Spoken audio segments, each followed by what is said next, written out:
Orang yang beriman pura-pura adalah orang yang tidak mengisi otaknya dengan ilmu, yang tidak bekerja dengan tangan dan kesempatan yang Tuhan berikan, tetapi selalu berdoa minta berkat. Itu iman pura-pura. Tidak belajar isi otak, tidak bekerja dengan tangan dan tenaga yang Tuhan kasih, kesempatan Tuhan sudah kasih merdeka ini. Tidak bekerja tapi tiap hari Tuhan, kiranya Engkau berkati aku berlimpah-limpah.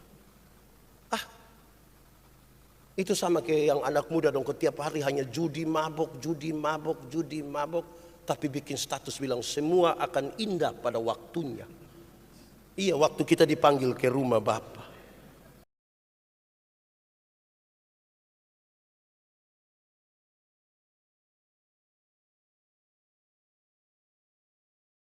Baik, kita siapkan hati kita akan membaca dan merenungkan firman Tuhan. Karena itu mari kita berdoa untuk pemberitaan firman Tuhan. Mari berdoa. Ya Tuhan Allah, kami akan membaca dan merenungkan firman-Mu. Kami mohon kepadamu supaya Engkau kuasai kami oleh Roh Kudus, supaya seperti tanah biarlah kami jadi tanah yang subur. Ketika benih firman-Mu ditaburkan, biarlah akan bertumbuh dan berbuah di dalam hidup kami. Kami sangat menyadari keterbatasan kami sebagai manusia. Sekalipun berulang-ulang firman-Mu diberitakan, tapi kami kadang-kadang tidak paham, atau kalau kami paham sekalipun, kami jarang untuk melakukannya dengan baik. Kami menyadari bahwa hanya Tuhanlah yang mampu menolong kami untuk melakukan itu semua. Karena itu kami buka hati kami kepadamu, Tuhan, tolong kami. Jauhkanlah penggoda pencobaan dan biarlah di dalam damai-Mu kami belajar firman Tuhan. Terima kasih banyak Tuhan. Kami rindu pada firman-Mu. Berfirmanlah bagi kami Tuhan, di dalam nama Yesus, firman yang hidup itu kami berdoa. Amin.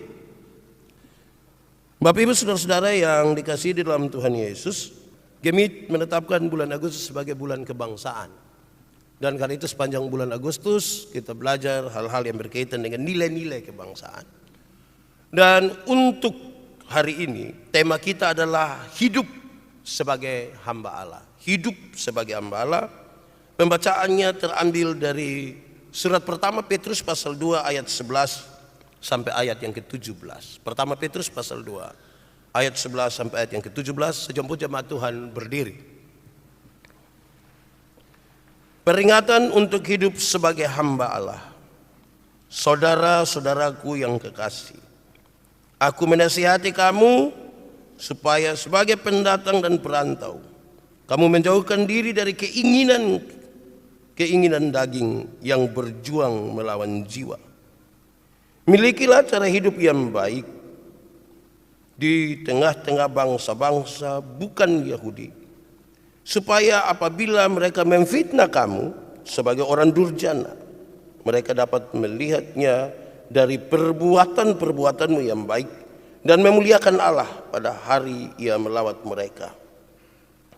Tunduklah karena Allah kepada semua lembaga manusia, baik kepada raja sebagai pemegang kekuasaan yang tertinggi, maupun kepada wali-wali yang diutusnya untuk menghukum orang-orang yang berbuat jahat dan menghormati orang-orang yang berbuat baik.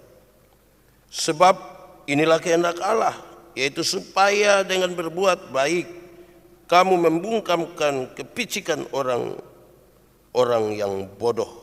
Hiduplah sebagai orang merdeka dan bukan seperti mereka yang menyalahgunakan kemerdekaan itu untuk menyelubungi kejahatan-kejahatan mereka, tetapi hiduplah sebagai hamba Allah. Hormatilah semua orang, kasihilah saudara-saudaramu, takutlah akan Allah, hormatilah raja. Demikian firman Tuhan. Berbahagia setiap orang yang mendengar firman, memelihara dan melakukan dalam hidup setiap hari. Haleluya. Mari silakan duduk semuanya. Bapak Ibu saudara-saudara, shalom. Aduh, kuat sedikit. Shalom. Selamat pagi. Ada sukacita. Puji Tuhan. Memang kita ada masalah tapi tetap mesti bersukacita. Karena sukacita itu adalah sikap kita terhadap keadaan, baik itu baik keadaannya maupun tidak baik keadaannya. Hari ini saudara-saudara, Kita akan belajar di bawah satu terang tema, yaitu hidup sebagai hamba Allah. Hidup sebagai hamba Allah. Di awal dari khotbah ini saya ingin sampaikan kepada kita saudara-saudara bahwa tidak gampang jadi hamba. Tidak gampang jadi hamba. Kenapa saudara-saudara? Kadang-kadang kita rasa mau lari saja kalau kita merasa diri jadi hamba. Itu tertekan sekali. Apalagi kalau Tuhan kita, majikan kita itu dia terlampau semena-mena untuk kita. Tetapi pada sisi yang lain tidak gampang juga jadi hamba ketika majikan itu baik. Oh ini hamba dong, ini ketika majikan baik dia kira dia yang Tuhan. Kita juga repot itu, tidak gampang berubah itu terlalu cepat ketika hatinya, dadanya tidak kuat itu. Tagal majikan baik, urus dia baik-baik, semua baik-baik. Dia pikir dia yang Tuhan. Tidak ada lagi beda. Termasuk juga hamba Tuhan.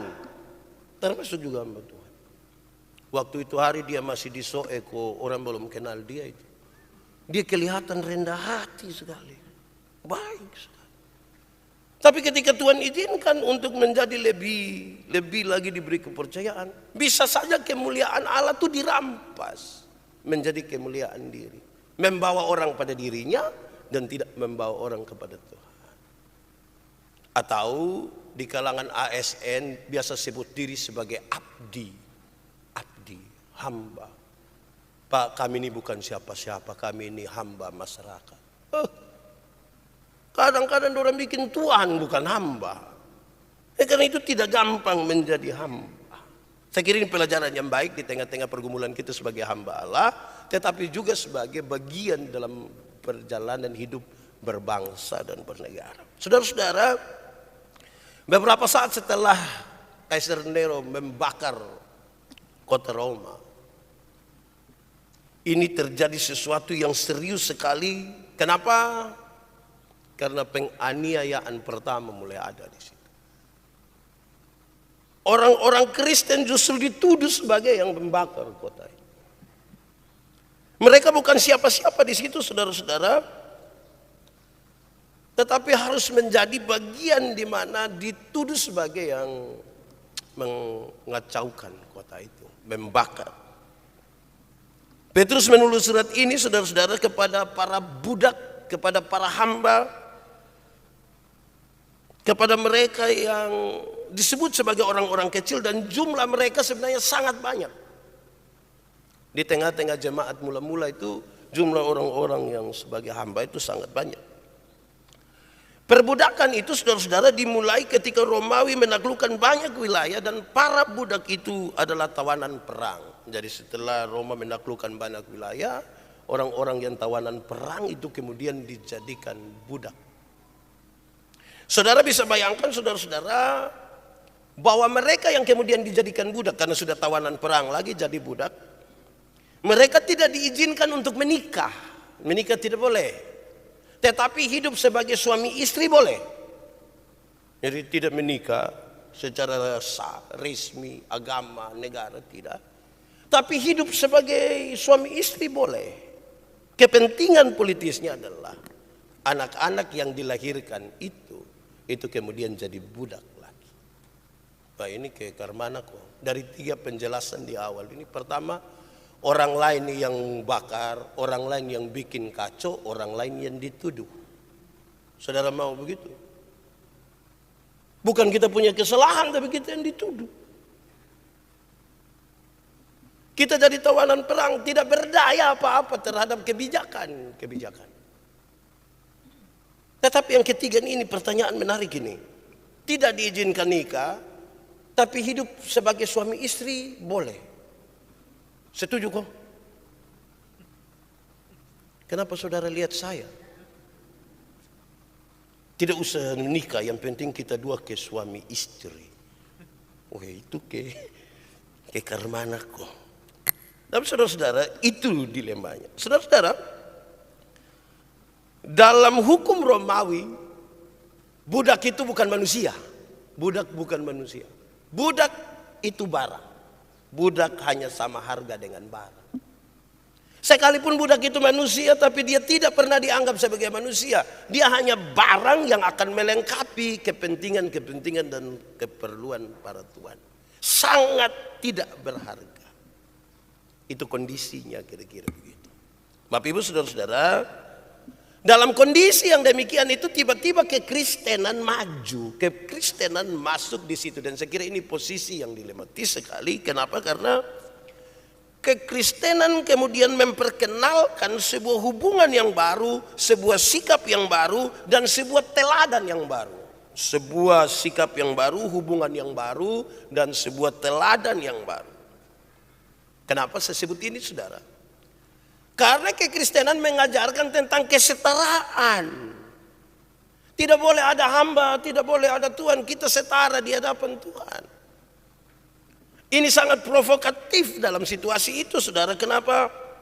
Karena kalau seorang budak dipaksa bersama satu posisi dengan tuannya, maka itu bisa saja menjadi sebuah alasan untuk para budak tidak lagi mau bekerja. Mereka tidak mau bekerja dengan baik. Kok sama, kita sudah setara. Rupa-rupanya saudara bahwa martabat baru yang ditawarkan oleh kekristenan sebagai sahabat dan bukan budak atau tuan. Martabat baru ini diangkat dari barang tadi menjadi manusia. Itu membuat banyak sekali budak memberontak waktu itu. Jadi sangat dilematis. Pada satu titik kekristenan mengajarkan, ingat, secara sosial ada yang tuan, ada yang budak, tapi kamu tuh setara. Justru karena hati yang tidak kuat itu banyak yang memberontak, banyak yang tidak mau kerja, banyak yang macam-macam dia punya sikap. Sekali lagi ini sesuatu yang sangat dilematis. Lalu kita membaca teks ini, saudara-saudara, yang mengantarkan kita di awal dari ayat 11, dia kasih tahu. Saudara-saudara, kamu itu jaga baik-baik supaya jangan hidup menurut keinginan daging. Saya mengajak kita untuk melihat keinginan-keinginan daging yang melawan jiwa itu seperti yang digambarkan oleh Rasul Paulus dalam Galatia pasal 5 ayat 19 sampai 21. Saya baca saja beberapa bagian ini yang disebut sebagai keinginan daging. Percabulan, kecemaran, hawa nafsu, penyembahan berhala, sihir, perseteruan, perselisihan, iri hati, amarah, kepentingan diri sendiri, percideraan, roh pemecah, kedengkian, kemabukan, pesta pora. Ini yang digambarkan sebagai keinginan-keinginan daging.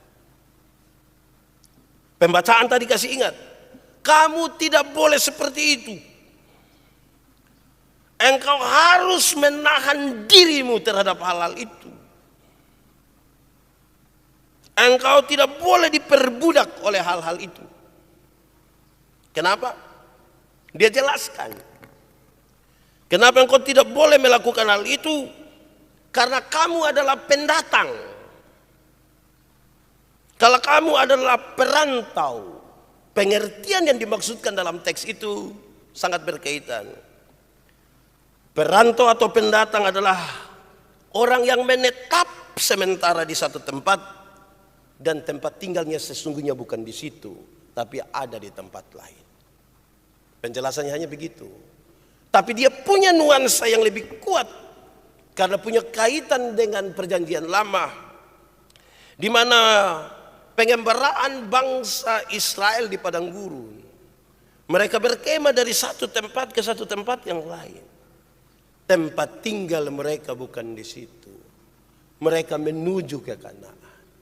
Karena itu kamu harus menahan dirimu dari hal-hal itu supaya kamu bisa masuk sampai ke tanah Kanaan.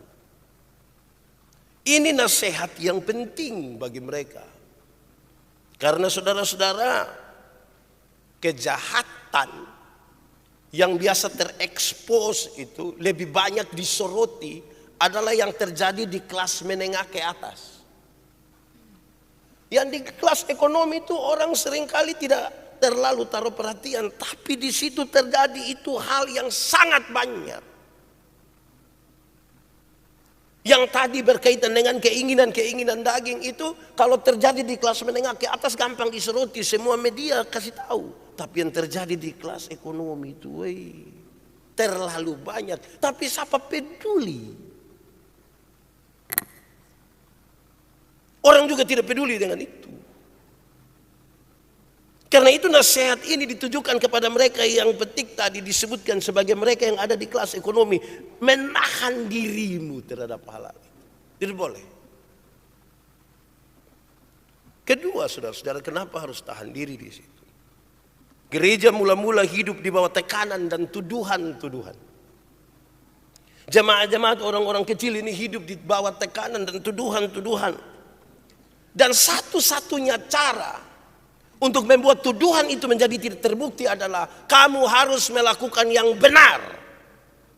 Supaya tuduhan-tuduhan itu tidak terbukti atasmu, engkau harus melakukan yang benar. Dorang tuduh apa? Bukan sekadar soal bakar kota Roma.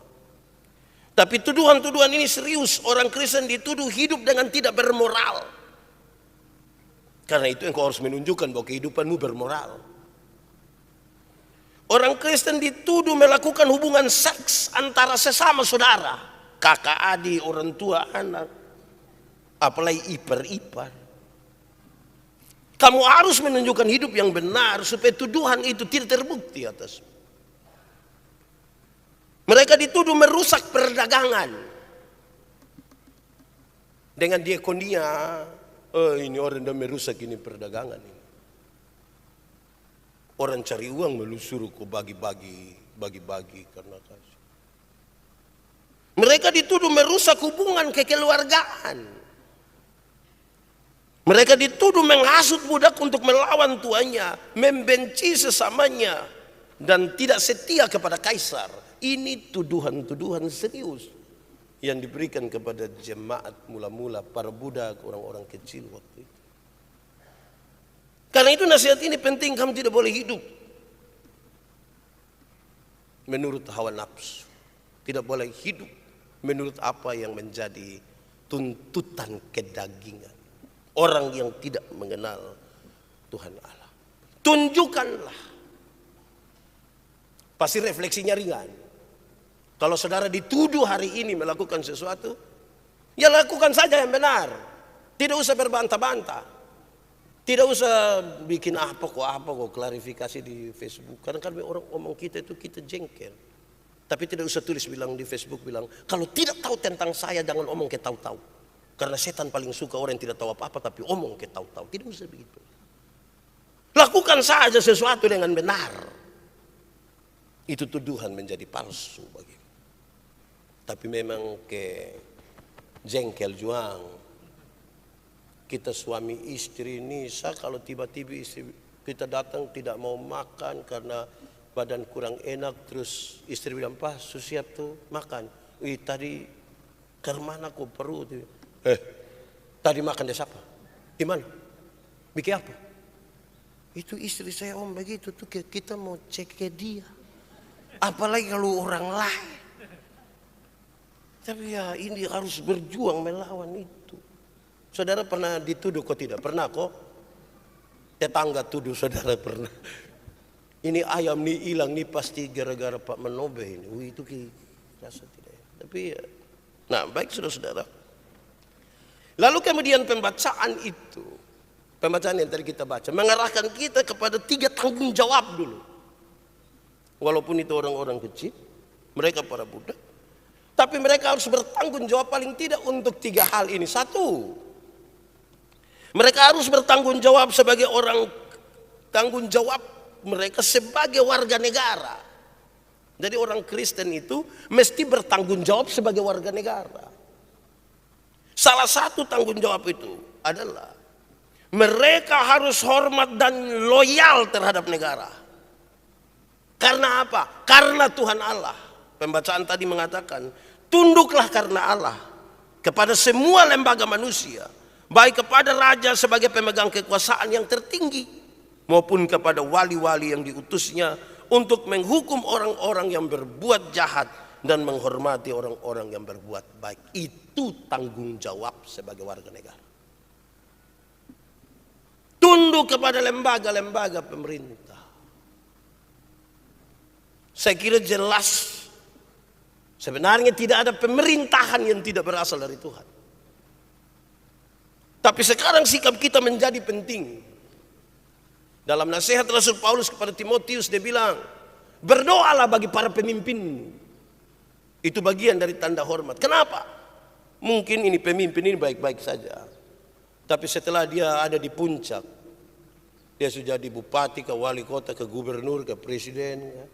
Dia dikelilingi oleh banyak sekali kepentingan.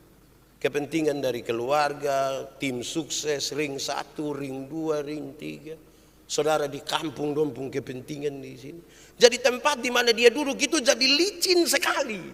Berdoalah supaya dia jangan tergelincir di tempat yang licin itu. Kenapa? Karena dia akan mengambil kebijakan bagi semua orang termasuk kita. Karena itu berdoalah bagi mereka. Tunduklah kepada mereka. Itu nasihat pertama. Kewajiban orang Kristen sebagai warga negara adalah tunduk kepada lembaga-lembaga pemerintah, kepada raja, kepada para wali yang ditugaskan untuk 1, 2, 3, 4, 5 dan seterusnya. Kedua, tanggung jawab orang Kristen sebagai orang yang merdeka. Jadi tanggung jawab sebagai warga negara sudah. Tetapi tanggung jawab orang Kristen sebagai orang yang merdeka. Karena kita bicara dalam konteks bulan kebangsaan, maka saya ingin menegaskan kepada kita dua hal. Kita merdeka karena kita sudah ditebus oleh Tuhan. Tetapi yang kedua, kita sudah merdeka. Undang-Undang Dasar 1945 mengatakan atas berkat rahmat Allah yang Maha Kuasa kepada kita diberikan ini kemerdekaan. Masih ada yang hafal, bisa hafal ini UUD 45 kalau masih ada. Nanti saya kasih sepeda. Sepeda rusak. Tapi intinya kita dapat bahwa kita punya kemerdekaan ini Tuhan Allah berikan kepada kita. Lalu apa pesan moralnya? Pesan moralnya begini. Ketika kamu sudah merdeka, maka, hai orang-orang Kristen, engkau mesti bebas untuk melakukan apa yang Tuhan mau, bukan apa yang engkau mau. Bebas untuk melakukan apa yang Tuhan mau. Apa yang seharusnya menurut Tuhan, bukan apa yang seharusnya menurut kita. Dalam negara yang sudah merdeka, lakukanlah apa yang harus kamu lakukan. Sebagai bagian dari yang Tuhan mau. Itu tanda perbedaan. Bukan apa yang kita mau. Supaya kasih karunia tidak dimanfaatkan. Kemerdekaan, kebebasan tidak dimanfaatkan. Untuk hal-hal yang kedagingan tadi. Yang memuaskan diri sendiri, kepentingan diri sendiri dan kelompok. Semua yang berpusat pada diri tidak terjadi. Karena apa? Kita melakukan seperti yang Tuhan mau. Bukan yang kita mau. Kadang-kadang karena orang tidak tahu tentang kekristenan. Saya punya channel itu ada yang komen begini. Lah tidak usah berbuat dosa saja. Tuhan itu kan maha pengampun, buat dosa saja. Kampun Tuhan kan pengampun. Saya bilang memang orang kalau tidak mengerti ini begini. Tapi saya juga tidak balas dia. Tuhan yang mengampuni kita, yang memerdekakan kita, bukan kasih kesempatan kita untuk suka-suka hati melakukan yang kita mau. Tapi untuk merdeka, bebas melakukan apa yang Tuhan mau. Atau yang kedua, saudara, kita kan tidak berjuang lagi dalam perang, toh. Kita tidak lagi perang lawan Belanda, ko Jepang, ko mana. Biasanya orang bilang kita mengisi kemerdekaan, mengisi kemerdekaan. Perjuangan kita hari ini adalah kita harus pastikan saudara-saudara bahwa tidak boleh lagi ada orang Kristen yang bodoh. Tidak boleh. Tidak boleh lagi ada orang Kristen bodoh. Tidak boleh lagi ada orang-orang Kristen yang miskin. Tidak boleh. Tidak boleh ada orang Kristen yang menekan, menghancurkan orang lain. Tidak boleh. 2-3 minggu lalu saya bikin sebuah pernyataan. Saya bilang begini. Orang yang beriman pura-pura adalah orang yang tidak mengisi otaknya dengan ilmu, yang tidak bekerja dengan tangan dan kesempatan yang Tuhan berikan, tetapi selalu berdoa minta berkat. Itu iman pura-pura. Tidak belajar ku isi otak, tidak bekerja dengan tangan dan tenaga yang Tuhan kasih, kesempatan Tuhan sudah kasih merdeka ini, tidak bekerja tapi tiap hari Tuhan, kiranya engkau berkati aku berlimpah-limpah. Itu sama kayak yang anak muda dong, tiap hari hanya judi mabok, tapi bikin status bilang semua akan indah pada waktunya. Iya, waktu kita dipanggil ke rumah Bapa. Tidak boleh. Harus diisi. Tuhan perhatikan burung apa lagi? Burung pipit toh, tapi tidak melemparkan gandum ke dalam sangkarnya. Itu burung mesti keluar dari sangkar dan cari itu makanan di ladang-ladang.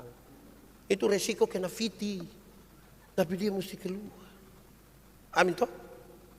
Itu yang kedua, bebas untuk melakukan yang Tuhan mau. Ketiga, tanggung jawab orang Kristen sebagai hamba Allah. Saya bicara dulu tanggung jawab, nanti itu apa yang akan kita lakukan.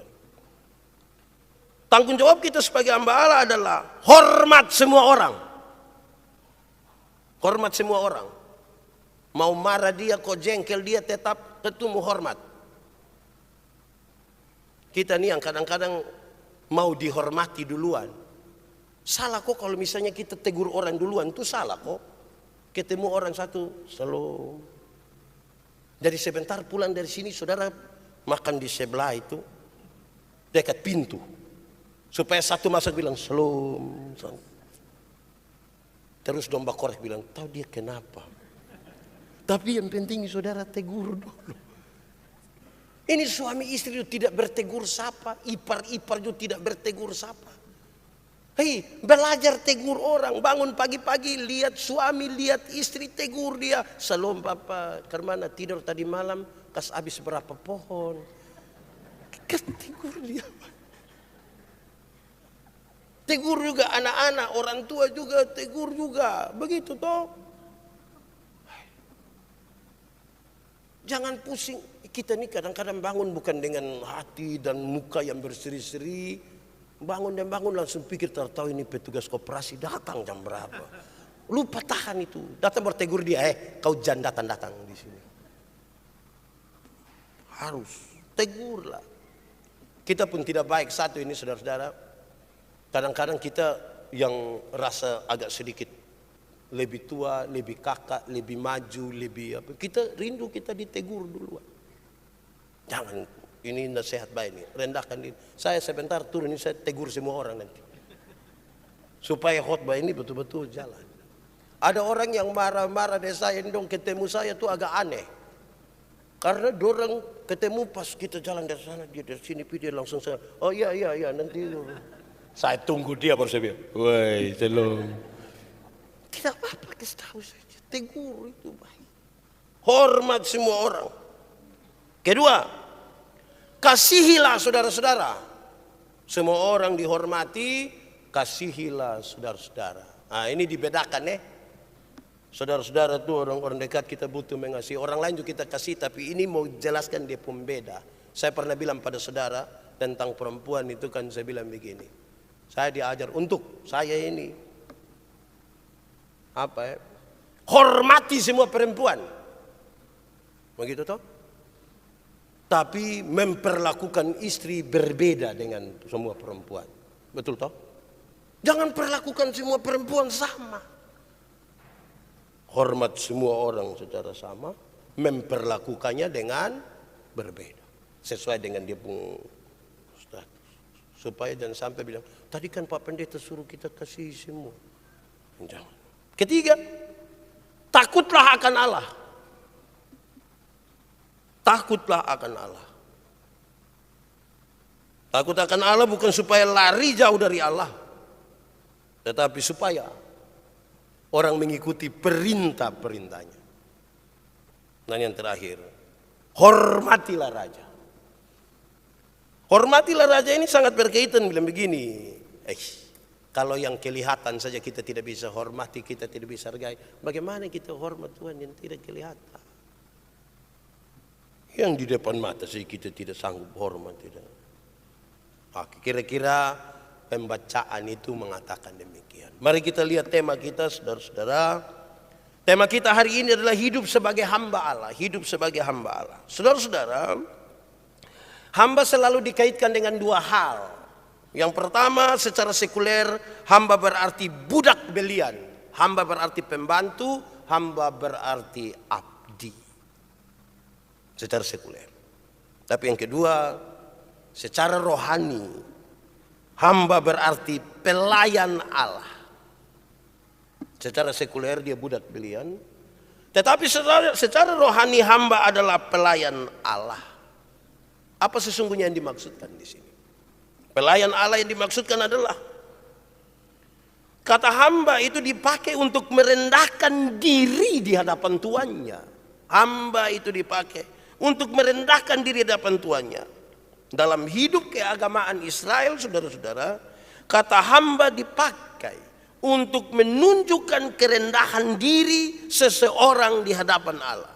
Dia berhadapan dengan Tuhan Allah, dia harus tahu diri, dia mesti rendah. Betul-betul rendah. Tidak boleh begitu. Hamba. Kedua, saudara-saudara, kata hamba itu berarti mengabdikan diri, menyerahkan diri sepenuhnya hidupnya karena dia sudah ditebus oleh Allah. Maka hamba hanya akan melakukan pekerjaan yang diperintahkan oleh tuannya sebagai wujud dari tanggung jawab. Itu hamba. Sebagai orang yang sudah ditebus, dia mengabdikan diri sepenuhnya. Dan dia hanya akan melakukan pekerjaan yang diperintahkan oleh tuannya sebagai wujud dari sebuah tanggung jawab. Nah, saudara-saudara, mari kita lihat sekarang. Hamba Allah itu, karena itu hamba Allah itu adalah orang yang dipanggil oleh Allah, dikuduskan dan diberi hak mewarisi sorga. Itu hamba Allah. Orang yang Tuhan panggil. Bukan kita yang pilih Tuhan, Tuhan yang panggil kita. Kepada kita, Tuhan kuduskan kita dan berikan kepada kita hak istimewa untuk mewarisi surga. Kedua, hamba Allah itu adalah orang yang diutus oleh Allah ke dalam dunia. Tuhan panggil, Tuhan utus ke dalam dunia, memberikan kuasa untuk menghadirkan tanda-tanda kerajaan Allah di tengah-tengah dunia. Itu hamba Allah. Ketiga, hamba Allah itu adalah orang yang diberi kuasa oleh Allah untuk dipakai membangun kehidupan rohani dan kehidupan jasmani. Jadi tanda-tanda kerajaan Allah sudah, hamba Allah juga harus paham. Ini Tuhan panggil dia, diberi kuasa lagi untuk membangun kehidupan jasmani dan kehidupan rohani. Nah, ini kita sampai di bagian terakhir. Karena itu, seorang hamba Allah mestinya punya sikap. Ada berapa kok di sini? Saudara ikut sah. Tidak lama. Satu, seorang hamba itu punya sikap taat kepada tuannya. Taat kepada tuannya. Sedekat apapun tuannya dengan hamba, kita tahu diri kita hamba, taat. Tidak usah tipu-tipu kita pun Tuhan dong. Tidak usah omong-omong dia di belakang. Omong di dia pemuka, berani. Kadang-kadang ini anak dong ini. Saya bilang, saya lihat satu dua kita putukang dong ini. Kalau dong kerja habis, kalau dong pulang itu aman. Tapi kalau dong kerja habis, kau dong cuci habis kaki tangan, dong duduk, kau lihat-lihat kita begini. Sedikit lah nenek sumati di kampung. Sedikit lah dong datang ke Kastabia, ini ada berdapat berita nenek ada mati. Jadi panjar. Karena nenek mau pi berapa hari? 2 hari. Iya, itu 2 minggu itu. 2 hari Senin yang dia maksud. Uang panjar su habis baru dia datang. Tanda berkastawi jalan putus di Takari. Nanti 2 bulan kemudian dia kerja-kerja izin lagi. Mau pi mana lagi? Nenek ada mati. Lupa nenek berapa?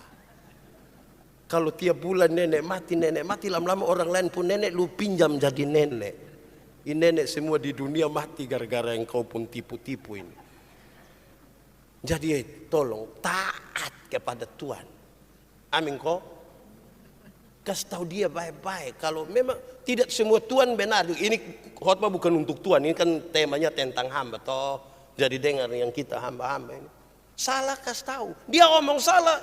Tuhan usah tepuk tangan kalau dia omong salah toh. Kenapa lu tidak tepuk tangan? Kok Bapak salah nah? Nanti tepuk tangan Bapak pembodoh. Dia tidak mau. Yang benar itu yang kasih tahu. Hamba pun sikap juga. Karena itu yang kita lakukan adalah sesuatu yang Tuhan perintahkan, dia yang menebus kita. Karena itu hamba mesti taat kepada Tuhan. Taat. Sebentar dari multimedia tolong bagi-bagi ini khotbah kok. Pulang putar di rumah kok, itu anak di rumah dan dengar. Lu dengar tuh. Kedua, hamba itu mesti bersikap tidak mencari keuntungan diri sendiri dari tuannya. Tidak boleh. So tetapkan dia pun gaji berapa, terima itu cukup. Dia makan karena itu sudah, jangan kas makan ini tuan pu anak kita pi makan tambah lebar. Dia terlalu suka ini makanan. Ini bubur ayam ini anak suka sekali. Betul, dek suka bubur ayam. Tidak, dia yang suka. Jadi saudara-saudara, jangan ambil keuntungan sendiri. Cukupkan dirimu dengan apa yang ada padamu. Berbahagialah engkau dan baiklah keadaanmu. Ini saya berapa bulan lalu ada di KPU provinsi. Teman-teman minta saya berbicara sedikit di KPU situ karena ada orang pi daftar mau jadi caleg lain-lain. Saya bilang begini, kita mesti baku dukung, baku kasih tahu, bukan saja soal ini tahap-tahapan menuju pemilu, bukan saja itu, tapi kita mesti baku tahu bahwa dunia lagi berubah. Dalam dunia yang lagi berubah ini, kalau dulu caleg itu bisa janji ini masyarakat. Sekarang masyarakat janji kembali caleg. Kasihan itu kita manfaatkan ini. Tidak boleh begitu. Supaya lurus-lurus. Itu hari saya pun majelis satu itu, saya marah dia. Kan saya kan ketua Panwaslu dulu. Saya lihat dia pun rumah itu bendera partai 7. Saya bilang ini orang ini dia partai terlarang ini kalau begini. Karena dia kan cari keuntungan, di sini dia mengabdi, di sini. Kan kasihan orang. Tidak boleh begitu. Saudara pikir yang Tuhan dong itu kalau pakai bahasa kita tiap hari, kita yang hamba ini, kita pikir yang Tuhan dong ini dong petik daun, kok doi itu ke daun, uang ke daun petik-petik, dong just setengah mati. Kan just setengah mati. Cari doi ini bukan gampang. Sedikit-sedikit demo, tidak mau makan, tidak usah makan. Cukupkan dirimu dengan apa yang ada padamu. Kita semua butuh uang, tapi jangan uang buat kita kehilangan harga diri kita. Kan Tuhan juga tidak suka. Ketiga, seorang hamba Tuhan itu tidak boleh sombong, tidak boleh. Saya paling jengkel yang kalau orang datang misalnya dia itu datang kasih tahu kita, Pak, Saya dengan presiden itu jarak hanya 20 senti. Ini dia pun sombong su keluar. Tak usah sombong, saudara mau dekat dengan siapa kok. Yang paling penting itu dekat dengan Tuhan Allah. Itu yang paling penting. Kita ini yang suka cerita-cerita tinggi. Saya dan dia tuh Pak, tiap hari dia datang di rumah, tiap hari. Iya, karena lu ada masalah dan dia maka tiap hari. Jangan bangga karena dia datang tiap hari. Saudara-saudara, jangan sombong. Seorang hamba itu ke berapa ya? Ke berapa kok? Keempat mengkali. Seorang hamba itu tidak boleh gampang tersinggung dan gampang marah. Tidak boleh. Sedikit-sedikit tersinggung. Sedikit-sedikit tersinggung. Sedikit-sedikit tersinggung. Tersinggung kok sedikit-sedikit. Saya lihat kita pun teman-teman, sekarang kan ada pelayanan, ada kegiatan sosial apa tuh, dong kan bikin grup WA atau grup alumni, grup apa. Sekarang ini TK saja ada grup alumni TK. Dong bikin grup. Omong salah sedikit tersinggung keluar dari grup. Sedikit-sedikit keluar dari grup. Sedikit. Dia keluar terus saja. Jangan, hamba itu jangan terlalu tersinggung. Namanya kita mengabdi di orang ini. Waktu mustahan. Kadang-kadang dia pembapa mama baik sama dia puana. Kadang-kadang ini hamba don dulu cerita-cerita bilang, bos laki-laki baik ma. Kadang-kadang bos perempuan baik ma, ya laki-laki. Ini hamba dong ini. Karena manapun don dua suami istri. Jadi kalau dia punya suami tidak baik, nah dia mau nikah dengan kita. Saya jangan ngomong-ngomong begitu, tidak baik. Ini hamba dong, ini juga keenakan beromong. Hamba itu saudara, mesti selesai dengan dirinya. Kalau dia tidak selesai dengan dirinya itu yang gampang sombong, gampang tersinggung. Dia pun diri habis sudah. Kok kita ini hanya hamba. Saya pernah bilang, satu saat almarhum dosen saya itu Pak Pendeta, almarhum Pak Telnoni, Dr. Telnoni DB Yandi, engkau itu mesti studi lanjut. Studi lanjut. Ya. Tapi ingat, engkau tetap STH. Hah? Studi lanjut kau tetap STH. Sama dengan DO dong. Tidak. STH. Saya tetap hamba. Mau sekolah tinggi sampai manapun ingat, saya tetap hamba. Tidak usah ganti. Kita tetap hamba. Supaya kita tidak merampas apa-apa. Berikut. Seorang hamba itu tidak boleh licik. Tidak boleh licik. Licik itu, makanya Tuhan atur memang engkau harus tulus seperti merpati. Dan apa? Cerdik seperti, ya. Cerdik dan licik itu beda kok sama ya. Cerdik dan licik beda kok sama. Beda, dia pun tulisan beda. Tapi cerdik lebih berkaitan dengan strategi. Licik itu upaya pakai strategi untuk kepentingan diri. Kamu tidak boleh licik. Tidak boleh. Karena itu jangan hanya cerdik, mesti tulus. Orang kalau terlalu tulus tapi tidak cerdik, gampang ditipu. Kalau orang terlalu cerdik tapi tidak tulus, gampang menipu. Jadi dia beda tipis-tipis saja. Tulus tapi tidak cerdik, orang tipu-tipu nanti.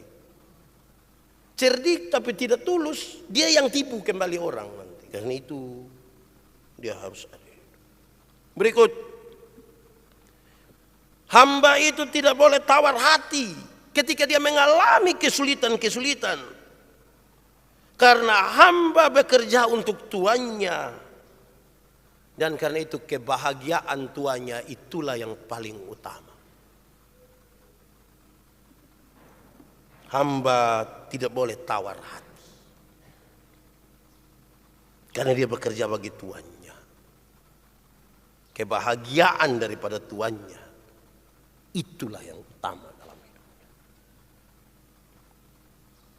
Tinggal dua, tidak lama lagi.